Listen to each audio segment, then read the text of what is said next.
Hello friends, स्वागत है आपका मेरे यूट्यूब चैनल मार्केट ज्ञान में। आज की इस वीडियो में हम बात करने वाले हैं एसबीआई फंड्स मैनेजमेंट के आईपीओ के बारे में। कल इसकी लिस्टिंग होनी है, क्या कुछ स्ट्रेटेजी जो है होनी चाहिए, कौन कौन से ब्रोकरेज हाउसेस क्या क्या सलाह दे रहे हैं, वो मैं आपके साथ इस वीडियो में शेयर करूंगा। अभी तक का जीएमपी कितना है, कितना लिस्टिंग गेन के चांसेस है, आने वाले टाइम में क्या कुछ उम्मीदें लगाई जा सकती है, शॉर्ट टर्म में कितना गेन हो सकता है, लॉन्ग टर्म में क्या कहानी हो सकती है, इन सारी चीजों के बारे में बात करेंगे। बस आपसे रिक्वेस्ट है, चैनल को सब्सक्राइब, वीडियो को लाइक और कॉमेंट में अपने ओपिनियंस जरूर मेंशन करिएगा। चलिए वीडियो स्टार्ट करते हैं। अब देखो, सबसे पहले हम यहाँ पर अगर एसबीआई फंड्स का जो आईपीओ है वो कितने टाइम सब्सक्राइब हुआ था वो दिखाऊं तो यहाँ पर आपको सबसे ज्यादा जो पोर्शन सब्सक्राइब होते हुए नजर आया ना वो है क्यूआईबी का, यानी कि क्वालिफाइड इंस्टीट्यूशनल बायर्स का। स्टार्टिंग के 2 दिन में आपको देखने को मिला था कि उतना ज्यादा रिस्पांस देखने को नहीं मिला था। एंड स्पेशली अगर हम यहाँ पर इस आईपीओ की बात करें तो रिटेल पोर्शन जो है वो केवल 3.60 टाइम सब्सक्राइब हुआ है, और जो एनआईआईज है वो 22 टाइम से भी ज्यादा सब्सक्राइब हो गया है। शेयर होल्डर्स जो है वो 9.5 गुना सब्सक्राइब हो गए हैं, और जो एम्प्लॉइज हैं वो 4.5 गुना, यानी कि सारी कैटेगरी में सब्सक्रिप्शन आया है, बस रिटेल में थोड़ा सा कम है। तो ओवरऑल देखा जाए तो एसबीआई का जो आईपीओ है वो 41.66 यानी कि लगभग 42 गुना सब्सक्राइब हुआ। अब ये एक सब्सक्रिप्शन स्टेटस बहुत बेहतरीन माना जाता है इतने बड़े आईपीओ के हिसाब से।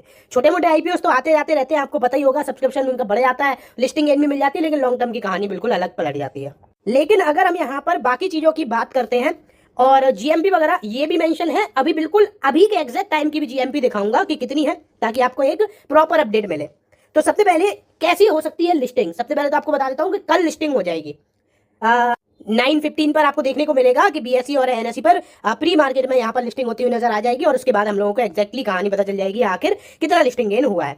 लेकिन फिलहाल में अगर हम यहाँ पर इश्यू प्राइस की बात करते हैं वो है 574 यानी कि 574। आईपीओ कुल 42 टाइम सब्सक्राइब हुआ है। आईपीओ का कुल जो है वो 2.98 लाख करोड़ की जो बिड्स है वो मिली है, जो कि अपने आप में ही एक रिकॉर्ड है। एंड यहाँ पर आप देख पा रहे होगे, अगर हम बोली के हिसाब से देखते हैं ना तो जो बिडिंग आई है ना वो ये 5वां सबसे बड़ा आईपीओ बन गया है इस सेक्टर में। अगर देखा जाए तो आईसीआईसीआई एएमसी थोड़ा सा इससे आगे निकला है। फिलहाल में अगर आप यहाँ पर देखो, कंपनी ने आईपीओ से 9,813 करोड़ रुपए जुटाने की योजना जो है बनाई है, पूरी तरीके से ओएफएस है। कुल 65 लाख जो बोलियां हैं वो मिली है, और क्यूआईबी पोर्शन मैंने आपको बता दिया है। अब बात आती है मेन कि आखिर जीएमपी क्या है। अब बात करते हैं कि आखिर जीएमपी क्या है, ग्रे मार्केट प्रीमियम क्या है।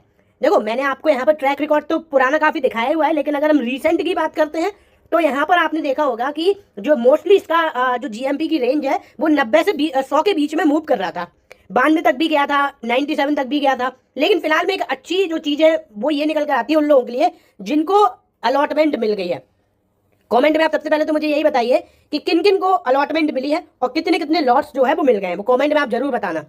फिलहाल में अगर हम यहाँ पर बात करें तो इश्यू जो ग्रे मार्केट प्रीमियम है वो 104 रुपए का है अभी फिलहाल का, एग्जैक्टली बता रहा हूँ, और लगभग 18 से 19% के लिस्टिंग गेन के चांसेस पूरी तरीके से नजर आ रहे हैं। यानी कि यहाँ पर आप देखोगे तो इश्यू प्राइस से लगभग 18-19% की तेजी देखने को मिल सकती है लिस्टिंग के टाइम पे ही। यानी कि अगर आप ये सोचकर बैठे हो कि एसबीआई नाम जुड़ा हुआ है तो एसबीआई का आईपीओ है तो 50%, 60%, 100% ऐसा लिस्टिंग गेन होगा, तो नहीं, आप कोई गलतफहमी में हो। जब भी कोई बहुत बड़ा आईपीओ आता है ना और इतने बड़े ब्रांड का होता है, तो अगर वो 18-20% का भी लिस्टिंग गेन दे रहा है तो बहुत अच्छा है, मोर देन सफिशिएंट है। आईसीआईसीआई का जब आईपीओ आया था तो उसने 20% का लिस्टिंग गेन दिया था, और फिलहाल में उसका स्टॉक बहुत अच्छा कर रहा है, नंबर्स भी अच्छे आ रहे हैं, और वहां पर आपने देखा होगा कि डिविडेंड भी दिया गया है।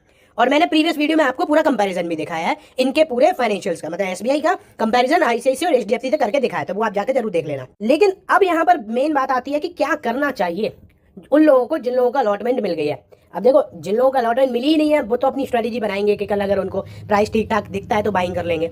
लेकिन फिलहाल में अगर आप यहाँ पर देख पा रहे होगे तो एसबीआई में लिस्टिंग के बाद मीडियम टू लॉन्ग टर्म के लिए आप इसको होल्ड कर सकते हो, ऐसा लोकेश सेठिया जो कि एक मार्केट एक्सपर्ट है उनका मानना है।